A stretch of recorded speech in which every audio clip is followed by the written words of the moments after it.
My dad practically gave me up to his sister from the moment I was born. My mom died when she was giving birth to me. And my aunt told me he never recovered from that because he blamed me for her dying. It hurt a lot as a kid that at family events he would ignore my existence. When I was a little older, he got more vocal about me killing her, and he can't stand to look at my face. You can imagine the amount of therapy that put me in. I used to go to church crying because I was scared about going to hell for doing that to my mom. That's how much his words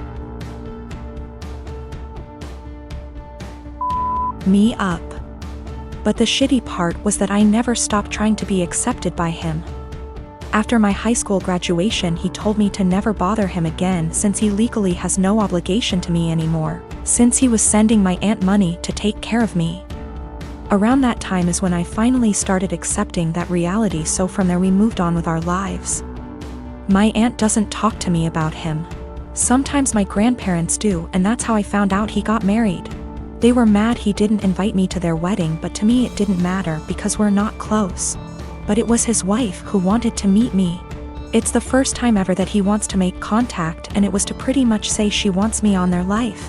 She doesn't know the real reason about why we're estranged. He asked me to please not say anything, and maybe this could be a way to reconcile after all. But he was only doing it for her. That much was clear when we talked. I never said I would be. He still insisted on us meeting at their place because she really wanted to meet me. All she thinks is we were estranged for not getting along in my teenager years, going to college and losing touch because of life stuff. It pissed me off that he played it off as us just not talking for petty reasons. Meanwhile, the actually reason damaged me for years. I told her the truth. Everything he said to me. That he was never a parent to me, that was all my aunt. It was definitely a shock for her. The outcome was a disaster. Everyone has heard about this now. My grandmas in particular told me she understands my anger. But this was his chance finding someone since losing my mom, and now it's been put in jeopardy. My dad is devastated. They think it was going too far to ruin his marriage that way when he was willing to include me in their lives, which could have been the start of our relationship. And they say not only did I ruin that, but also possibly wrecked his marriage. She just doesn't agree at all with what he did, and it could have been avoided if I didn't say anything. For me, it was hard not to tell the truth after the lies made it seem like it was nothing serious. I couldn't ignore what happened after what it did. If it was the right call, since it put their whole marriage at risk after all. When I was 19 and a sophomore in college, I had a boyfriend I thought I really loved. Looking back, maybe it was just teenage puppy love infatuation. Not sure, but I guess it's not important. I know I'm very biased and what I want is what's best for my daughter, but I think my feelings are getting in the way of that. I had been with Tom for about 8 months at that point. He was on the baseball team and very popular. But one day I discovered I was pregnant and told Tom. He freaked out and got super pissed. He demanded I get an abortion, said he would not stay with me otherwise. He did offer to pay the full expenses of it though. So I went to the clinic and I couldn't do it. I'm very pro-choice and told myself the logical thing to do would be to have an abortion. But when it came down to it, I just couldn't do it. I admit part of it was that I was afraid, but I also felt an attachment for my baby. The thought of getting rid of him / her made me feel like throwing up. So I told Tom that I did love him and I wasn't trying to trap him, but I simply couldn't have an abortion. Maybe we could look into adoption, but abortion was out. Tom said he had never loved me, and while I was fun, I was now causing him too much trouble for him to bother with me anymore. And I was right, I wasn't going to trap him. He said I was free to choose to keep the baby, and he was free to choose to have nothing to do with me or it, and to not even think of trying to get child support from him. I won't go into details, but Tom made it clear he would make life as miserable as possible for me if I tried to contact him again, get child support, etc. Maybe it was wrong to do, but I figured all that trouble and drama just wasn't worth it and I would make my own way. I was, however, devastated and completely heartbroken. I admit it really me up. I never spoke with or saw Tom again. I did consider adoption, but in the end, long story short, I chose to keep my child. Faith is 4 now. It's been a long and hard road, but I graduated college and got a job. We live in a tiny apartment and finances are tight, but we make do. I love Faith like crazy and I do not regret the choice to keep her whatsoever. She makes me a better person and we have a good life. However, 3 days ago I received a letter in the mail. It was from Tom.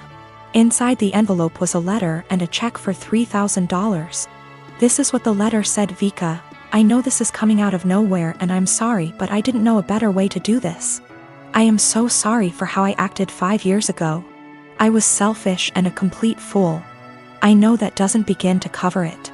These past 5 years have really had an effect on me. I got a job at Restraint. I started hanging out with different people. Good people instead of college jocks. I know I ran from my responsibility and I treated you with callous cruelty. I know I can't undo what I did, but I want to make it right. Here is a check for $3,000 for Faith. I know that doesn't begin to cover what her expenditures have been, but I wanted to show I am serious about what I'm about to say. I want to be a part of our daughter's life. I will go as slow as you like. I would very much like to set up regular child support payments as well as pay off whatever back child support I owe you for the past 5 years, including hospital appointments during your pregnancy. I know I don't deserve it, but I want to meet my daughter and be a part of her life in whatever way I can. I want to help her and I want to help you and start making up for the terrible way I acted. Here is my contact information. I am willing to do what you ask of me. Thank you for your time. Tom. I was blown away. I'm also beyond pissed off. I'm thinking of the pregnancy I had to deal with after getting dumped like that. Exams and papers I had to write. Giving birth to her on my own. The late night feedings, all the diaper changes, the constant crying. Trying to afford clothes to keep Faith warm during the winter as she grew while also making sure she didn't go hungry, the tantrums. The first steps, first words, the potty training.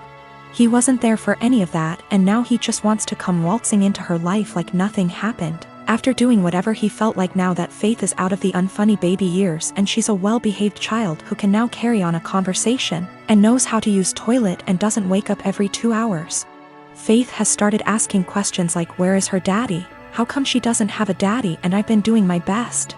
I've been saying mommy doesn't know where daddy is, true until now. And she doesn't have a father because daddy wasn't ready to be one when she was born. Maybe that's the wrong answer, but I am doing my absolute best. I'm thinking of how Tom hurt me and bailed when life got hard. I can't stand the thought of him doing that to Faith.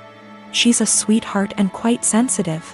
She doesn't understand unkindness. She makes friends with everyone and is very innocent. I've done my best to teach her to be a calm, kind, respectful person and everyone loves her. However, I do know she needs a good male role model in her life and I do feel guilty for not having one for her. I haven't had a boyfriend or dated since Tom because all my energy and focus has been on graduating college, getting a job, and being a good mother to my daughter. I never really thought about Tom much after Faith was born, but now that I am with this intrusion into our lives, I think I hate and despise him.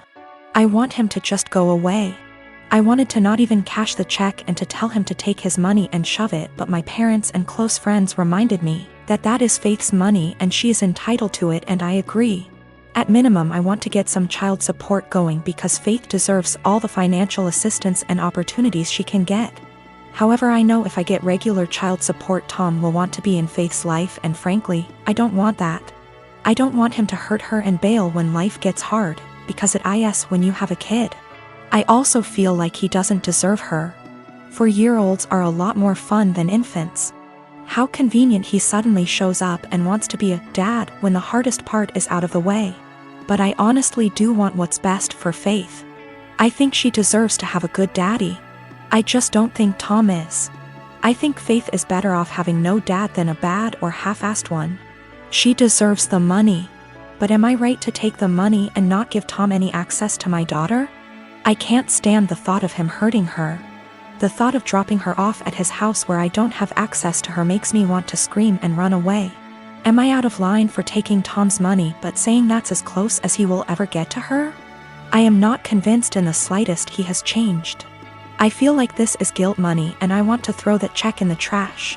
But it's Faith's money, not mine. Faith and I have a good life and I feel like Tom is going to ruin that. But is it right to keep faith from her biological parent when he has sent the money? I hate feeling like I owe her him because of that. P.S. College boyfriend dumped me after I got pregnant and threatened to ruin my life if I tried to talk to or get child support from him. Almost 5 years later, I get a $3,000 check in the mail and a letter apologizing for what he did, and saying he wants to be a dad. I want to tell him to stay the hell away from us, but I want what's best for my child. Tom is listed as the father on the birth certificate. My 7-year-old daughter's doing virtual school in our living room recently.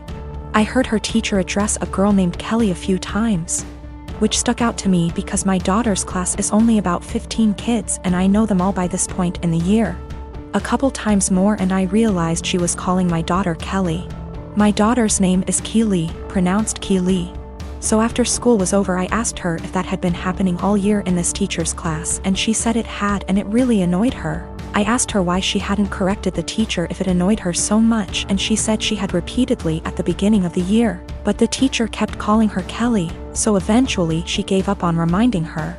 I sent the teacher a quick email explaining the misunderstanding but got no response. This teacher teaches a special subject, think music, gym, art, or language, not just one grade level. So my daughter will be in her classes for the next several years, so we couldn't just wait it out. And how moments like these are handled now will set the stage for how my kid deals with similar situations on her own in the working world. I encouraged my daughter to come to class early or stay later again, thinking maybe she hadn't heard or understood her last time. So a quiet one-on-one would be better. She got to the class early and she told her very politely that her name was Keely like really, instead of Kelly like jelly. And that people often get it confused, so she just wanted to clarify. So class starts and sure enough she gets called Kelly again almost immediately. So there's only so much self-advocation a 7-year-old can be expected to do. I just walked over and said, "Hi, this is Keely's dad. Her's name not Kelly. It's Keely." A few hours later I had an email in my inbox inviting my wife and I to a parent-teacher conference with the vice principal. The long and short of the meeting ended up being the school feels that while the teacher probably should have learned her name, that the real problem is she feels I challenged her authority by correcting her in class and that the names were similar enough for it to not have warranted such drastic action. That surprised me. I couldn't believe a meeting was necessary, let alone that it cast blame on us. I can't tell if I'm being that annoying, my kid matters most parent that my grandmother the school teacher always complained about, or if the teacher should just learn her damn name, because that's a basic part of her job. I am currently divorced from my ex Thomas of 30 years. We ended up seeing a lawyer to help with dividing stuff. Everything was pretty much wrapped up till he said he no longer wanted any part of our kids' lives. I didn't argue with him about it since I already know what it's like having a parent who doesn't want you around, or wants to be in your life. I asked what he wanted me to tell the kids and he just said, "Whatever you think is best, I don't care. I don't want to parent anymore." Everything was in agreement and signed with no fuss. A few weeks later I get a call from my ex-mill asking if we could meet each other. When I came over she broke down crying and begging to let my ex see his kids again. I was confused about what she meant because not once did he contact me after meeting the lawyer. She went on about how my ex said he really missed them and that I was just a petty B***tch for taking full custody. Also that he was crying for days about it. I told her my version of events and she called it BS, saying her son wouldn't lie like that, especially not about his kids. Then I decided to call him in front of her. He didn't know she and I were meeting that day. I said, "Hey, has a soccer game in a few days," which he did, and I was wondering if you wanted to go? I know he'd really love it and be happy to see you. He instantly said no. I already said I'm not doing this anymore. I asked, "Well, how do you think this is going to affect Denise, his mom?" She is over the moon about them. He just said she loves me more than the kids, so I doubt this will be an issue for her. After a bit more talking we finally hung up. Ex-Mill was straight-faced and nodded at everything that just happened. She asked me to leave and said we would be in touch. Later that day I got a call from my ex saying how it's my fault he was kicked out of his mom's house, and possibly will be taken off her will. Also that none of his family members will talk to him because of what ex-Mill heard. He threw a lot of insults at me before I hung up, and now him and his mates keep calling and texting me. My friend is saying I shouldn't have said anything in the first place and I ruined his life. Yes, I plan to let Denise see the kids because I know she just wants to give them the world along with the rest of his family.